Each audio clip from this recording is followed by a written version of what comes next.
الحمدللہ درس قرآن اور درس حدیث کا ہفتہ واری سلسلہ ہمارا جاری و ساری ہے۔ مختلف علماء کرام اور مفتیان کرام کے آپ بیانات سن رہے ہیں۔ آج کا جو درس قرآن کا ہمارا موضوع ہے وہ معراج النبی صلی اللہ علیہ وسلم کا موضوع ہے اور اسی کا انشاءاللہ تذکرہ ہم کریں گے۔ قرآن مجید فرقان حمید میں اللہ جل شانہ نے دو مقامات پر معراج کا، نبی پاک صلی اللہ علیہ وسلم کی اسراء کا تذکرہ فرمایا ہے۔ نمبر ایک سورۃ الاسراء، جسے سورہ بنی اسرائیل بھی کہتے ہیں، اس کی پہلی آیت فرمایا سبحان الذی اسریٰ بعبدہ لیلا من المسجد الحرام إلى المسجد الأقصى الذي باركنا حوله لنريه من آياتنا إنه هو السميع البصير، یعنی پاک ہے وہ ذات کہ جو رات کے مختصر حصے میں اپنے خاص بندے کو مسجد حرام سے مسجد اقصیٰ تک لے گئی، وہ مسجد اقصیٰ کہ جس کے ارد گرد ہم نے برکت رکھی ہے تاکہ ہم ان کو اپنی نشانیوں میں سے کچھ دکھائیں، بے شک وہ سننے والا دیکھنے والا ہے۔ ایک مقام یہ ہے سورہ بنی اسرائیل کی پہلی آیت کا کہ جس میں اللہ پاک نے معراج کا ذکر فرمایا اور ابتدا کہاں سے ہوئی اس کا تذکرہ فرمایا، اور دوسرا مقام جو ہے قرآن مجید فرقان حمید کا وہ سورہ والنجم ہے کہ اس کی 18 آیتوں میں اللہ پاک نے معراج کا ذکر فرمایا کہ نبی پاک صلی اللہ علیہ وسلم کی رسائی کہاں تک ہوئی اور اللہ پاک کی طرف سے کیا انعامات عطا ہوئے، اس کا اشارتاً تذکرہ سورہ والنجم کی 18 آیتوں میں کیا گیا ہے۔ ہم اختصار کے ساتھ اس میں کچھ باتیں اس حوالے سے سننے کی سعادت حاصل کریں گے، کوشش کریں گے کہ وہ باتیں بیان ہو کہ جس سے نبی پاک صلی اللہ علیہ وسلم کی محبت میں اضافہ ہو اور ہمارے عقائد و نظریات کے اندر مزید پختگی بھی پیدا ہو۔ سب سے پہلی چیز جو علماء نے اس حوالے سے ذکر کی ہے، جس کو آپ فلسفہ معراج کہہ سکتے ہیں، کہ کیا وجہ بنی کہ نبی پاک صلی اللہ تعالیٰ علیہ وآلہ وسلم کو اللہ پاک نے اتنا بڑا مقام اور اتنا عظیم معجزہ عطا فرمایا کہ آپ صلی اللہ علیہ وسلم کو پہلے رات کے مختصر حصے میں مسجد حرام سے مسجد اقصیٰ تک، پھر مسجد اقصیٰ سے آسمانوں پر جنت کی بھی سیر کروائی گئی، عرش معلیٰ بھی وہاں آپ صلی اللہ علیہ وسلم تشریف لے کر گئے، اور پھر اس کے بعد ان مقامات تک جن کو ہم لا مکان کہتے ہیں، جس میں کوئی مکان نہیں، وہ اللہ اور اس کا رسول ہی بہتر جانتے ہیں کہ کس مقام پر آپ علیہ السلام پہنچے اور اللہ پاک سے آپ کی ملاقات ہوئی اور اللہ پاک کے دیدار کا شربت آپ نے پیا، اللہ پاک کی زیارت آپ نے کی۔ تو اس کا جو فلسفہ علماء نے بیان کیا، بہت ساری باتیں اس حوالے سے بیان کی ہیں، میں ایک دو باتیں عرض کرتا ہوں۔ سب سے پہلی چیز کہ قرآن مجید فرقان حمید کا آپ مطالعہ کرتے چلے جائیں، بالخصوص جو مکی صورتیں ہیں، جب آپ ان کو پڑھیں گے تو اس میں بکثرت پچھلی امتوں کے واقعات کو ذکر کیا گیا ہے، ان کے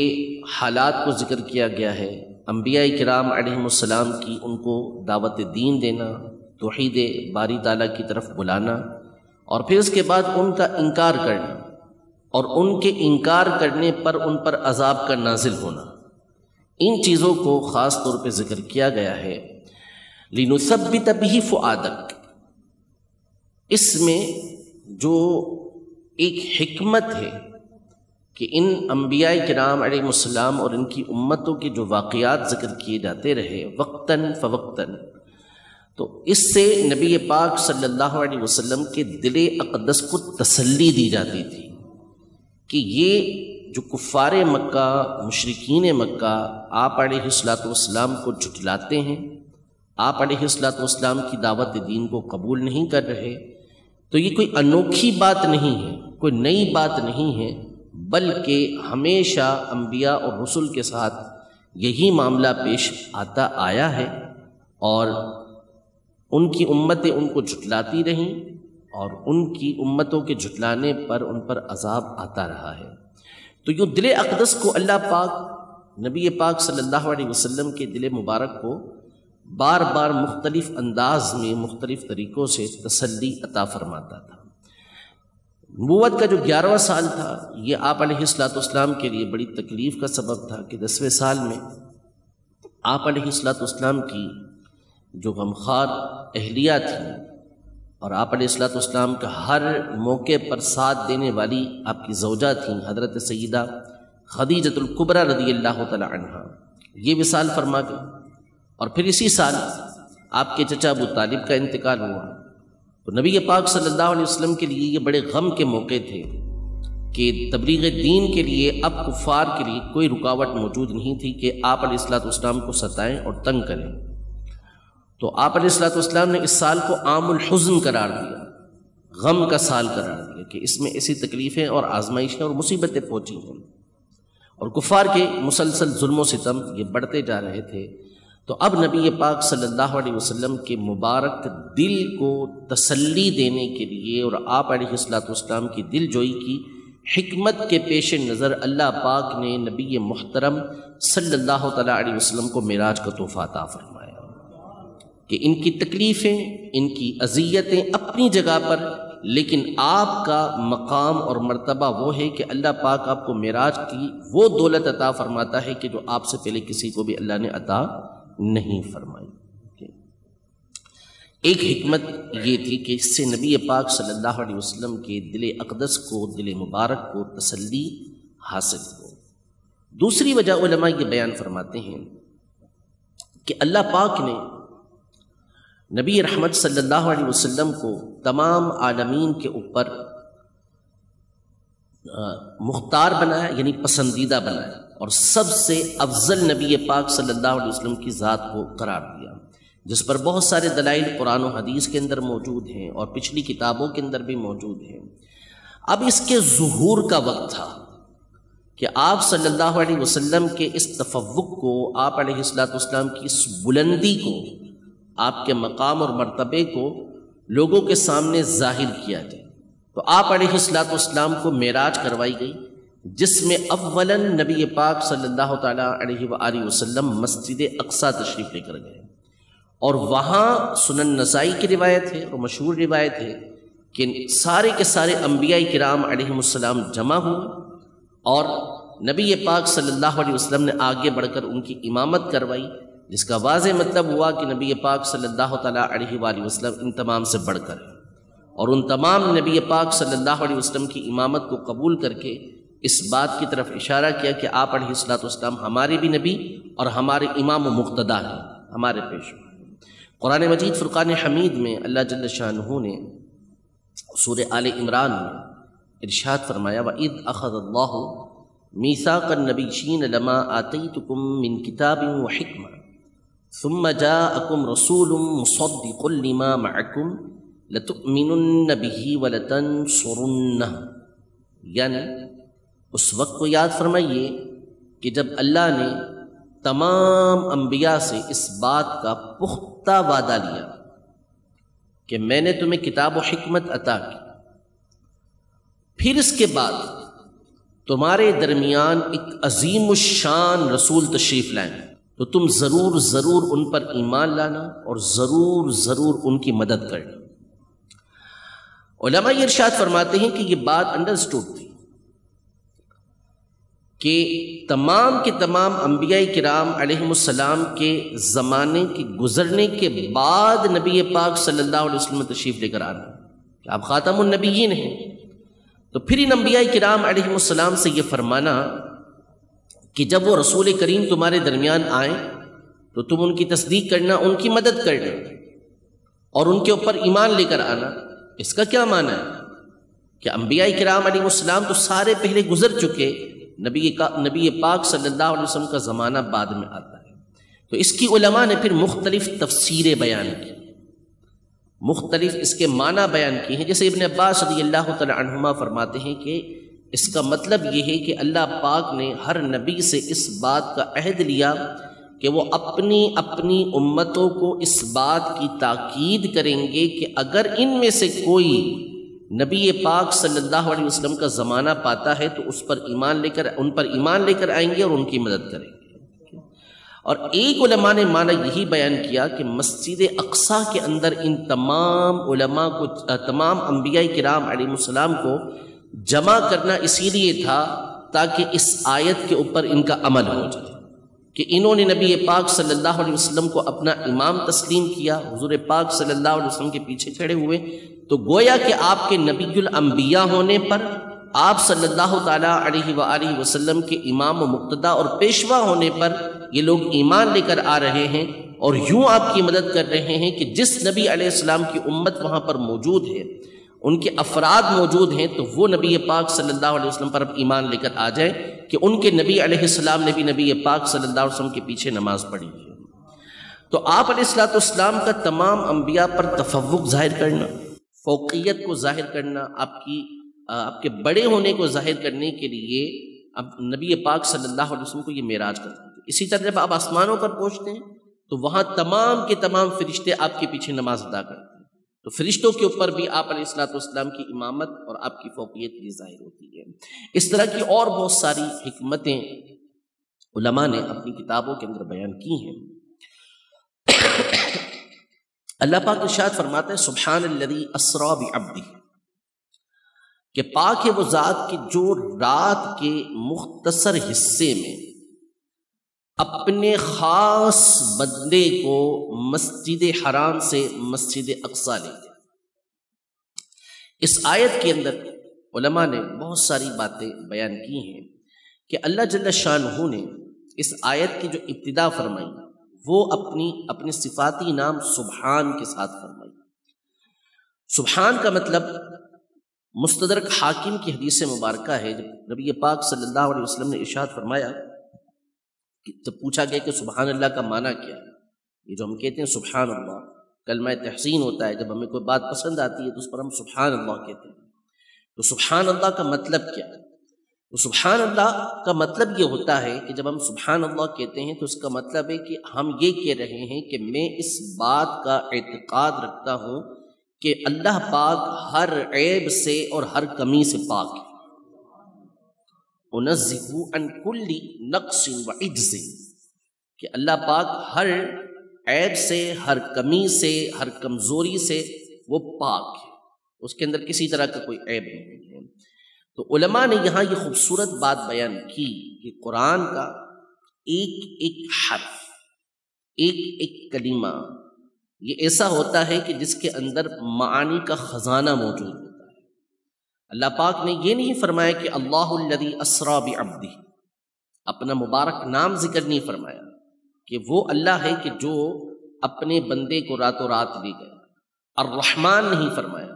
بلکہ سبحان فرمایا، اس لیے کہ اس زمانے پر اگر ہم غور کرتے ہیں، اگرچہ کہ آج کے زمانے کے اعتبار سے بھی ایسا ہی ہے،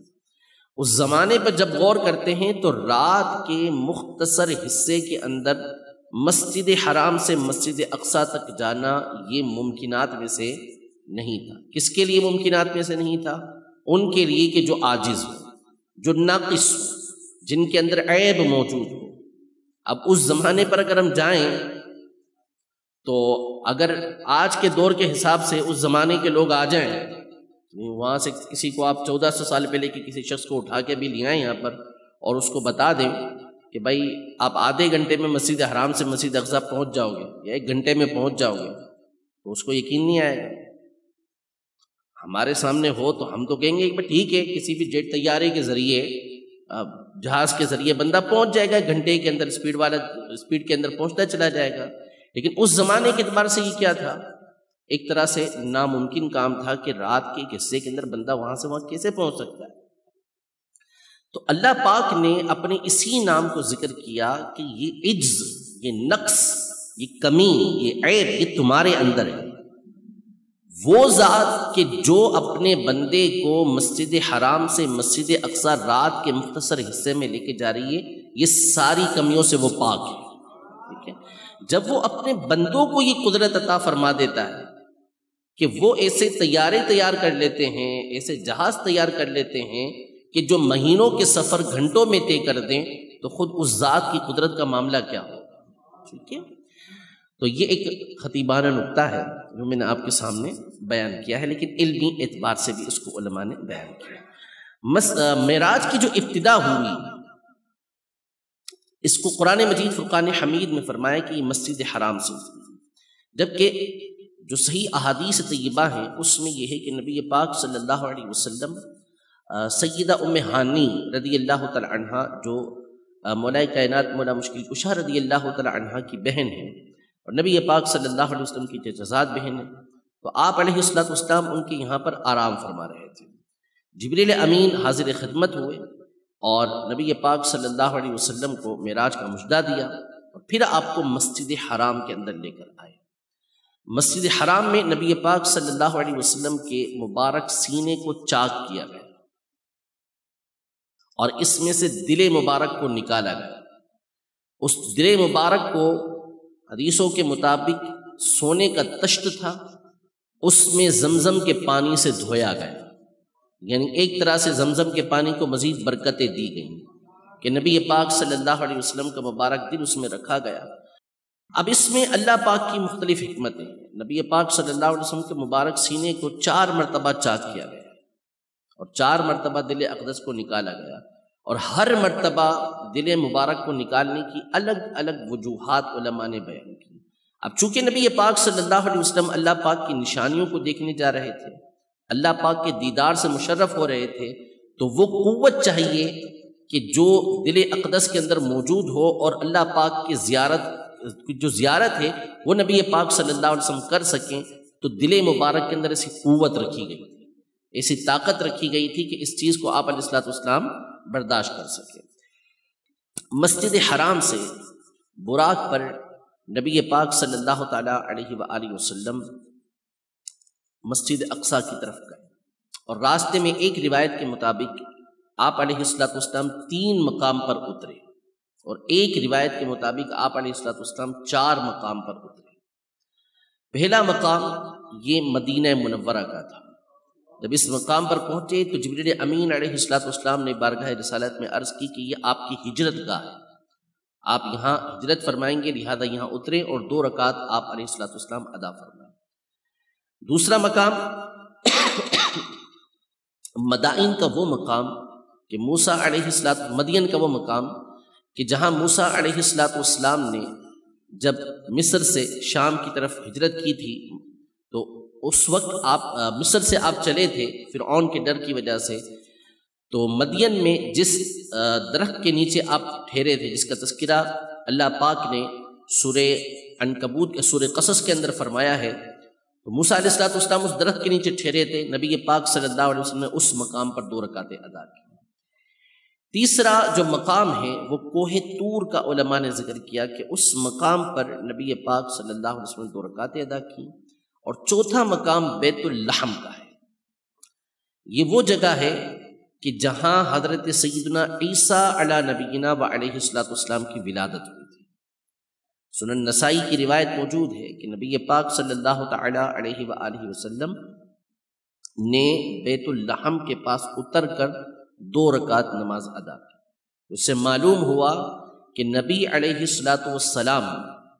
جس مقام پر پیدا ہوں، جو ان کی ولادت گاہ ہو، وہ ایسی برکت والی جگہ ہوتی ہے کہ وہاں پر نماز پڑھنا یہ نبی پاک صلی اللہ علیہ وسلم کا طریقہ کار ہے۔ اسی لیے علماء نے یہ جگہ جگہ لکھا، اور سیدنا عبداللہ بن عمر رضی اللہ تعالی عنہما کی صحیح بخاری شریف کے اندر حدیث پاک موجود ہے کہ جب آپ مدینہ منورہ سے مکہ مکرمہ کی طرف سفر کرتے تو ہر وہ مقام کہ جہاں نبی پاک صلی اللہ علیہ وسلم نے پڑاؤ فرمایا تھا، کوئی مقام، ہر اس مقام پر آپ اترتے، اترنے کے بعد اسی جگہ پر اپنی اونٹنی کو بٹھاتے جہاں نبی پاک صلی اللہ علیہ وسلم نے اپنی اونٹنی بٹھائی تھی، اور اسی مقام پر آپ نماز ادا کرتے جہاں نبی پاک صلی اللہ علیہ وسلم نماز ادا فرمائی۔ صحابہ کرام علیہم رضوان کا طریقہ کار۔ اسی طرح یہی عبداللہ بن عمر رضی اللہ تعالی عنہما، یہ بھی صحیح بخاری شریف کی حدیث مبارکہ ہے کہ نبی پاک صلی اللہ علیہ وسلم جب کعبۃ اللہ المشرفہ میں داخل ہوئے تو آپ علیہ السلام داخل ہو کر الٹے ہاتھ کی جانب 2 ستونوں کے درمیان آپ علیہ السلام نے 2 رکعت نفل ادا کی کعبہ شریف کے اندر. تو عبداللہ بن عمر رضی اللہ تعالی عنہما اس وقت موجود نہیں تھے. انہوں نے حضرت بلال رضی اللہ تعالی عنہ سے باقاعدہ اس جگہ کے بارے میں معلوم کیا کہ وہ جگہ تھی کون سی کہ جہاں نبی پاک صلی اللہ علیہ وسلم نے نماز ادا کی تھی. تو حضرت بلال نے ان کو وہ جگہ بتائی کہ اس جگہ پر نبی پاک صلی اللہ علیہ وسلم نے نماز ادا کی تھی. حضرت عبداللہ بن عمر رضی اللہ تعالی عنہما جب بھی کعبہ شریف کے اندر داخل ہوتے تو آپ فرماتے کہ کعبے کے کسی بھی گوشے میں نماز پڑھو نماز ہو جائے گی، لیکن میں اسی جگہ پہ نماز پڑھوں،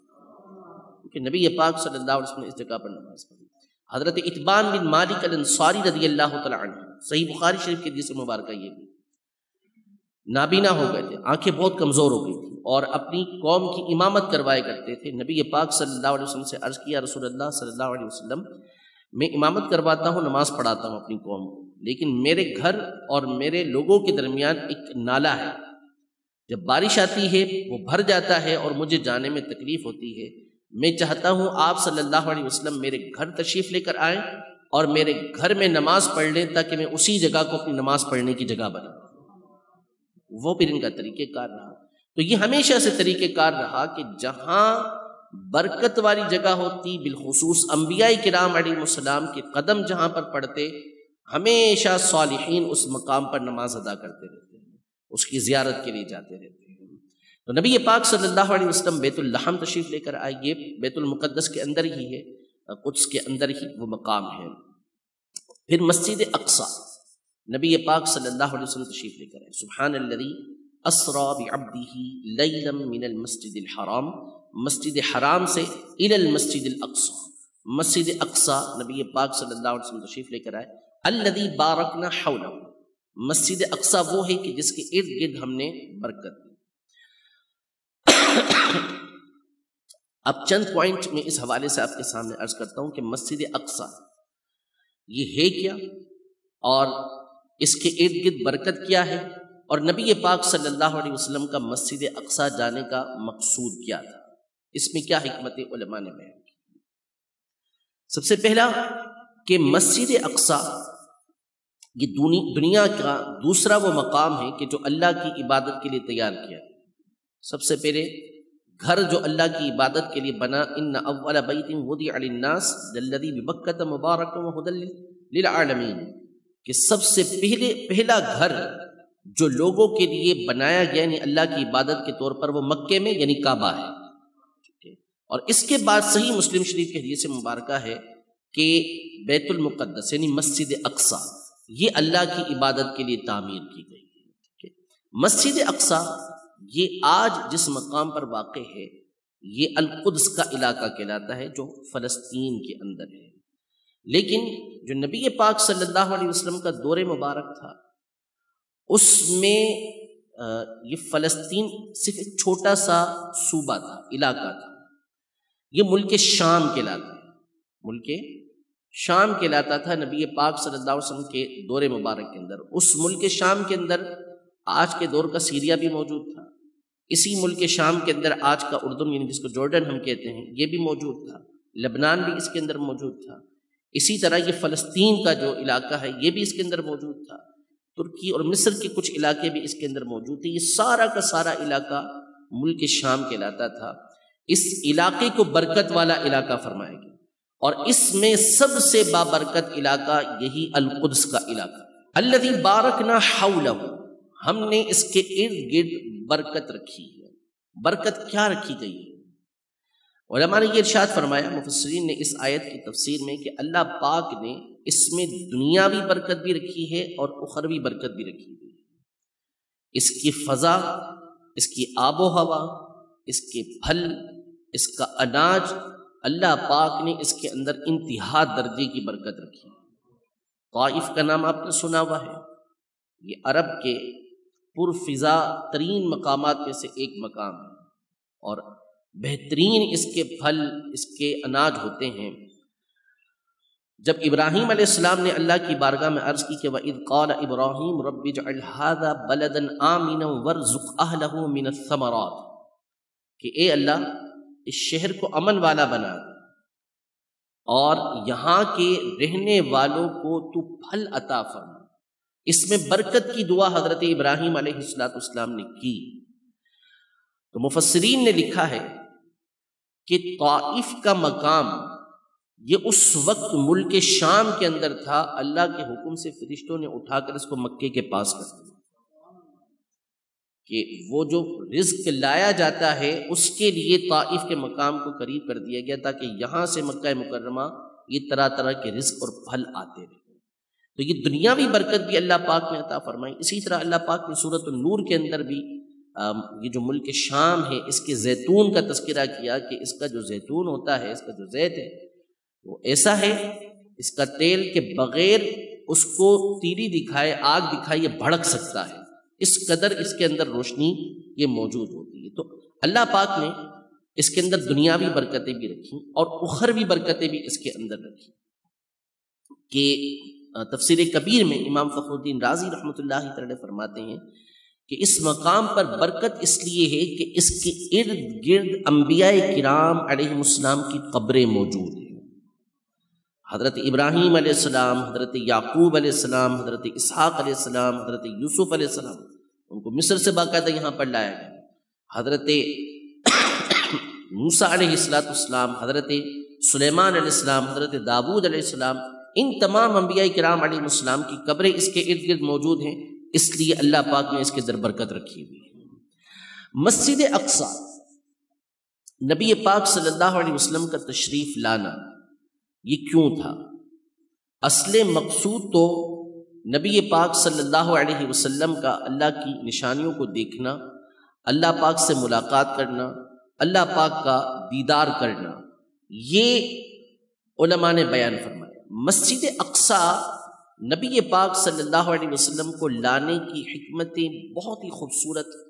علماء نے بیان کی ہیں۔ میں چند ایک اس میں سے آپ کے سامنے عرض کرتا ہوں۔ سب سے مشہور جو اس کی عقلی وجہ علماء نے بیان کی ہے جو ضروری ہے، وہ یہ ہے کہ کفار مکہ ان کا معمول تھا کہ ان کے قافلے یہ ملک شام کی طرف جایا کرتے تھے، جس کا تذکرہ اللہ پاک نے سورۃ قریش میں فرمایا۔ تو یہ مسجد اقصی کو بخوبی جانتے تھے، انہوں نے مسجد اقصی دیکھی ہوئی تھی، اور یہ بھی یہ لوگ جانتے تھے کہ نبی پاک صلی اللہ علیہ وسلم کبھی بھی مسجد اقصی کی طرف نہیں گئے۔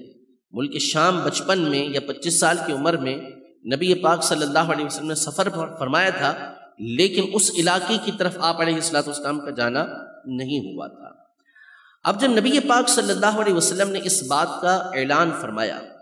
کہ آپ صلی اللہ علیہ وسلم مسجد اقصی تک پہلے گئے ہیں، جس کا قرآن پاک میں تذکرہ ہے، اور پھر اس کے بعد آپ علیہ السلام نے آسمانوں کی خبر دی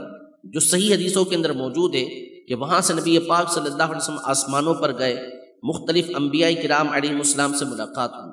تو اب ظاہر ہے کہ آسمان کے حالات تو ان کفار کے سامنے تھے نہیں، آسمان کے بارے میں تو کچھ جانتے نہیں تھے، فرشتوں کے بارے میں جانتے نہیں تھے، تو اب یہ سوال کیسے کرتے؟ تو اللہ پاک نے ان کو عاجز کرنے کے لیے اور نبی پاک صلی اللہ علیہ وسلم کی حقانیت اور سچائی کو ثابت کرنے کے لیے پہلے نبی پاک صلی اللہ علیہ وسلم کو مسجد اقصی کی سیر کروائی، تاکہ جب کفار مکہ اس بات کے بارے میں سوال کریں کہ مسجد اقصی ہے کیسی، تو آپ علیہ السلام ایک ایک چیز کو ان کے سامنے بیان فرما دیں، تو یہ بات ان کے سامنے ظاہر ہو جائے گی کہ وہ ذات کہ جو رات کے مختصر حصے میں مہینوں کا سفر طے کروا سکتی ہے، یقیناً وہ ذات اس پر بھی قادر ہے کہ رات کے مختصر حصے میں آسمانوں کی سیر بھی کروا سکتی ہے۔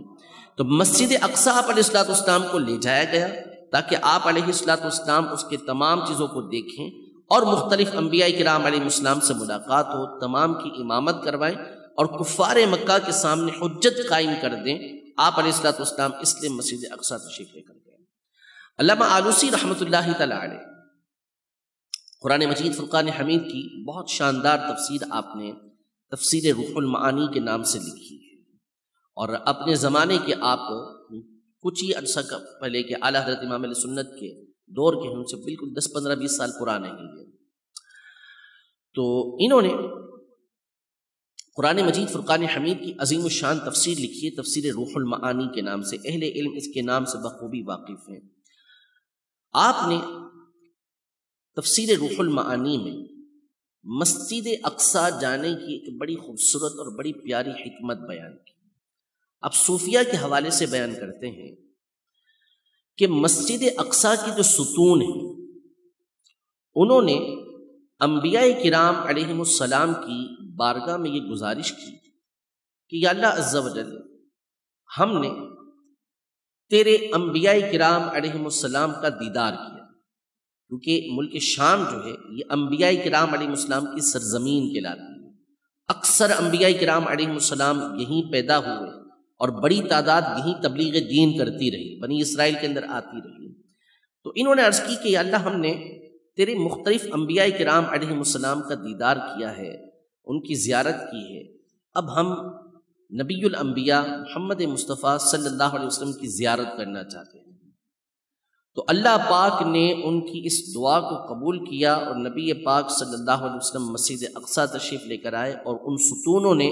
نبی پاک صلی اللہ علیہ وسلم کی زیارت کی۔ تو اس لیے مسجد اقصیٰ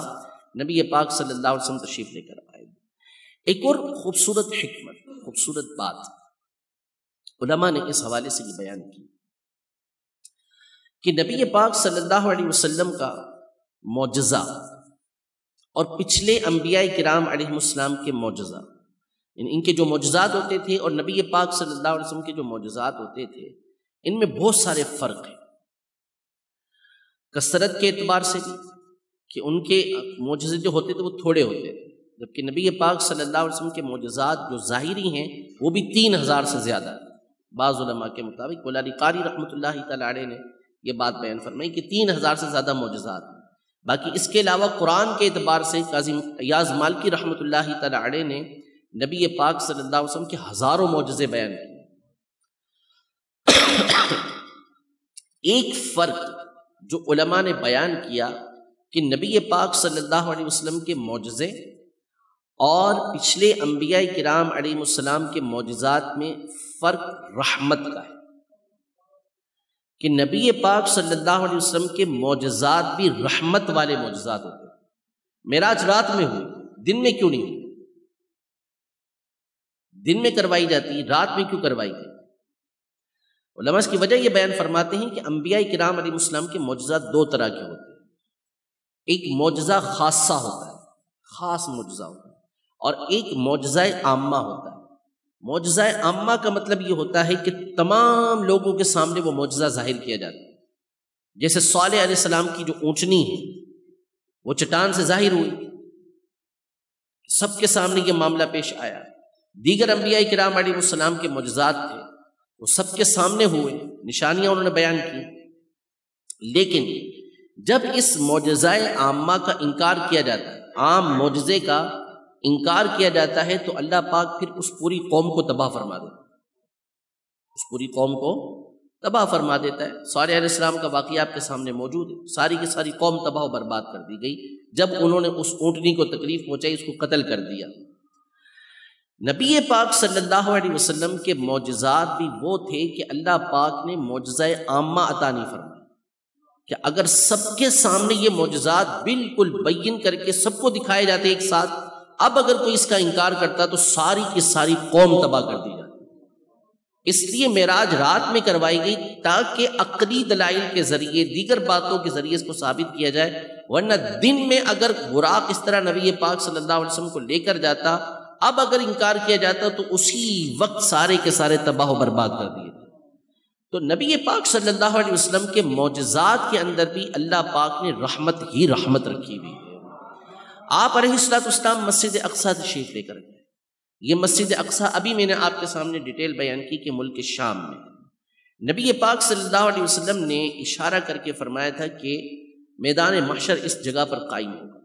اور ایک روایت میں آپ نے باقاعدہ ملک شام کا نام لیا، اس جو بیت المقدس ہے اس جگہ کا نام لیا کہ یہاں پر میدان محشر قائم ہوگا۔ کہ نبی پاک صلی اللہ علیہ وآلہ وسلم نے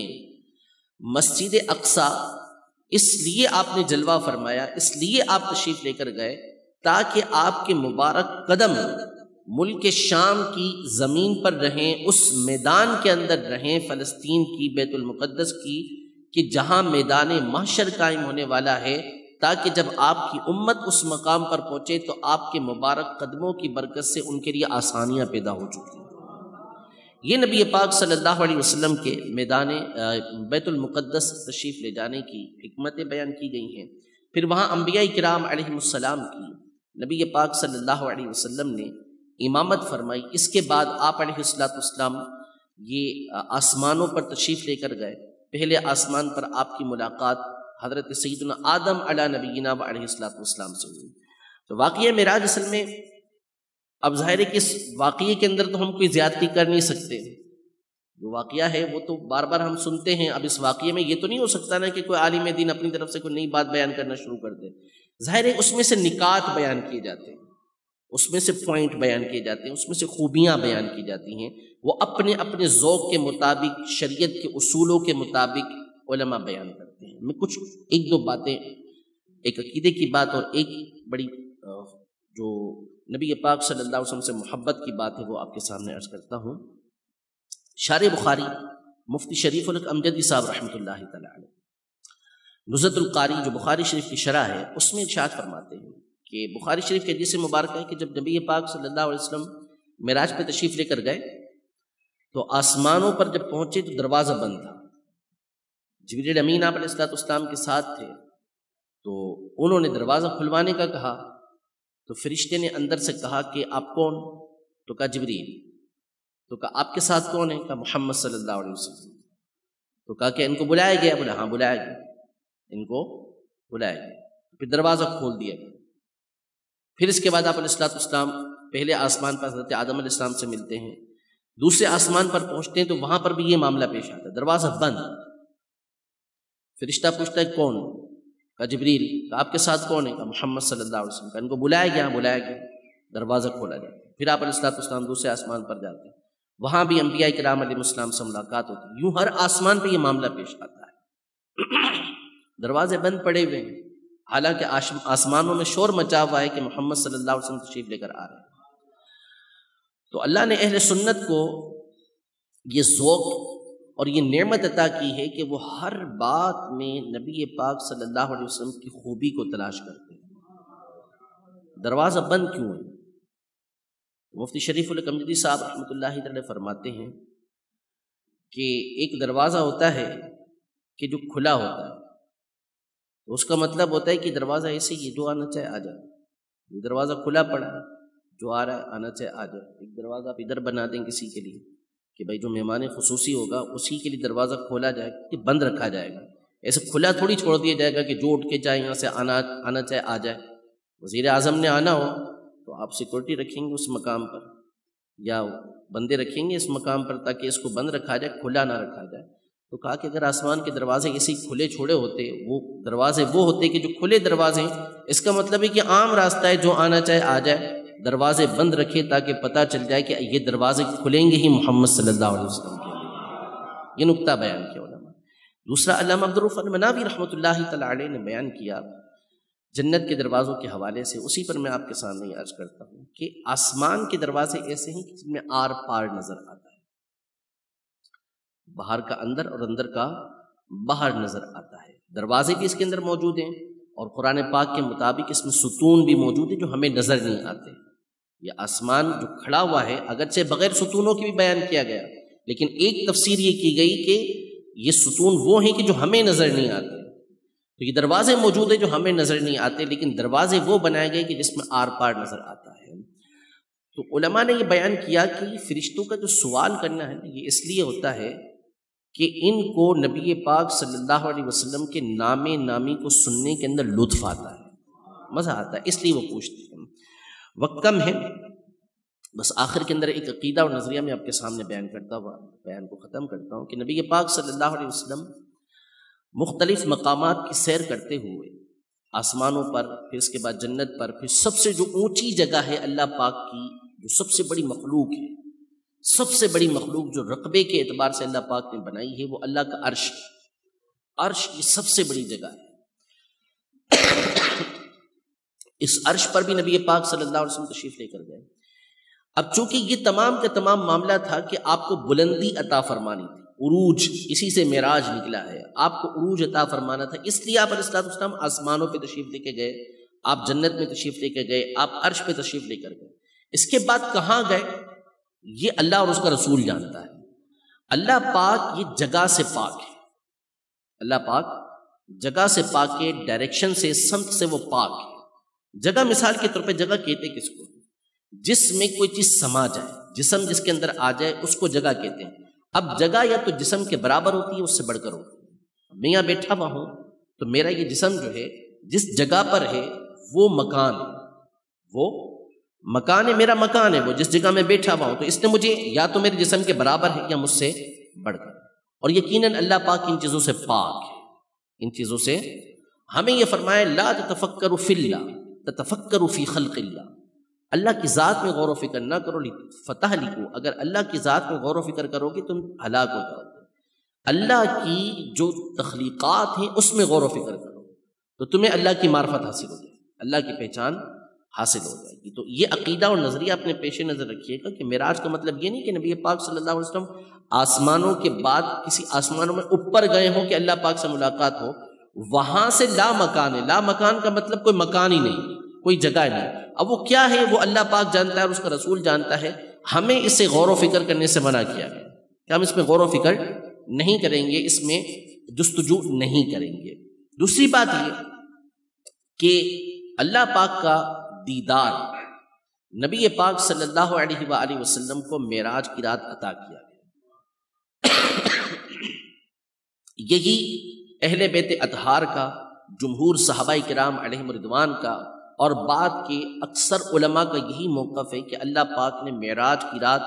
نبی پاک صلی اللہ علیہ وسلم کو اپنا دیدار کروایا۔ حدیث پاک میں ہے نبی پاک صلی اللہ علیہ وسلم سے اللہ پاک نے فرمایا کہ میں نے ابراہیم علیہ السلام کو اپنی خلت عطا کی، اپنا خلیل بنایا،